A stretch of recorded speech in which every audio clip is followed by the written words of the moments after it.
why isn't Dragon's Dogma 2 called Dragon's Dogma 2 when you turn the game on? It just says Dragon's Dogma, and it does the same thing when the title card hits. Just to review, Dragon's Dogma is the name of the game that came out in 2012 with an absolutely unforgettable title screen thanks to this banger. But is it really that strange to leave a number off of a decades later sequel, perhaps in a playful nod of the fact that this game isn't really a direct follow-up but more of a remake? You might be thinking, and I might agree with you. If it weren't for the fact that Eurogamer asked director Hideaki Itsuno about this title card and he responded cryptically that nothing in the game is unintentional. And he's right. The combat physics are absurd, the sense of exploration is delightful, and the character creator is perfect. I love all that stuff, but my favorite thing might be that you can't trust Dragon's Dogma 2. At first glance, there's nothing unusual about Dragon's Dogma's fantasy world. It is almost remarkable how little it does to distinguish itself from a half-century of Western fantasy.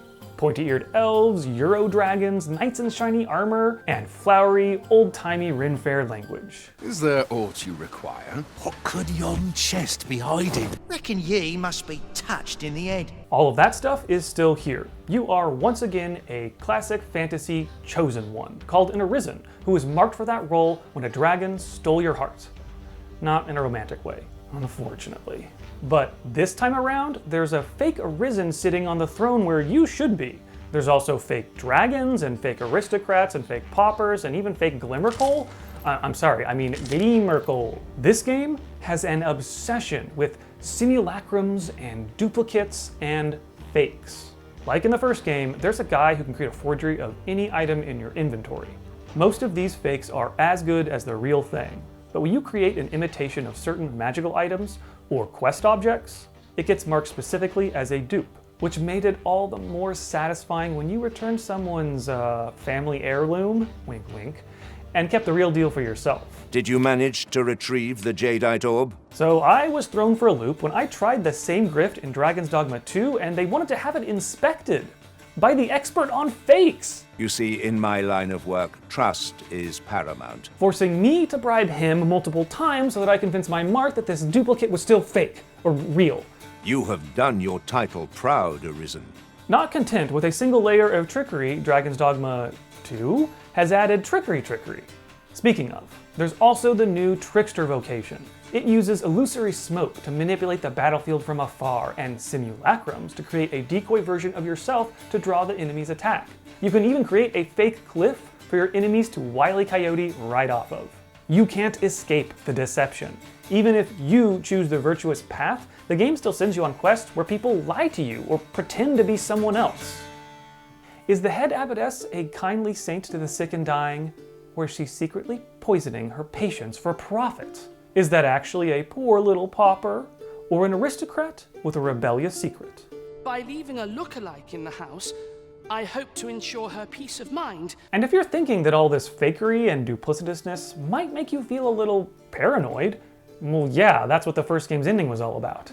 TLDR, everything in the first game was a series of manipulations to set you on a defined path before you were even born, and your free will might in fact be an illusion. Is the tapestry you weave truly of your own design? Also, just like the original, in Dragon's Dogma 2, you have an AI helper called a pawn. They fight at your side and can be joined by 2 other pawns that you borrow from other players.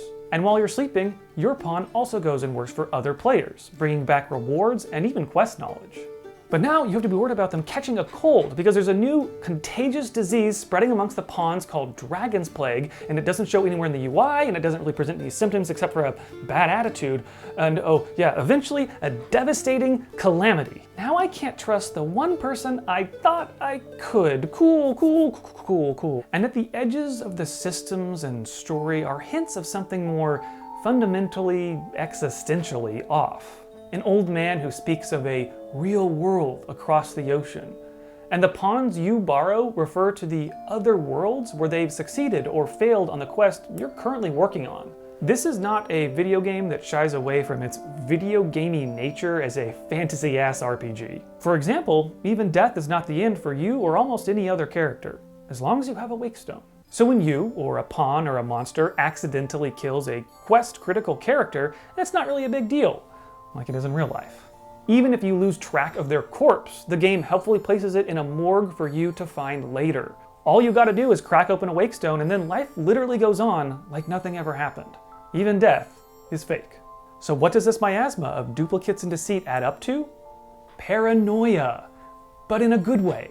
By making you constantly suspicious about what's going on, you become much more willing to probe and push against the world and what's possible within it. Could this quest giver be lying to me? What are the real consequences of chucking this guy over a cliff? What if murdering everyone in town is in a fail state, but something the game anticipated? It's a framing device that adds friction and texture to what otherwise might be a milquetoast fantasy RPG. You always have to have your wits about you, because in this game, no one can be trusted. Anything could be fake, and nothing is unintentional. Just like Dragon Dogma 2's Missing 2. I was to tell you the truth behind all of this, wasn't I?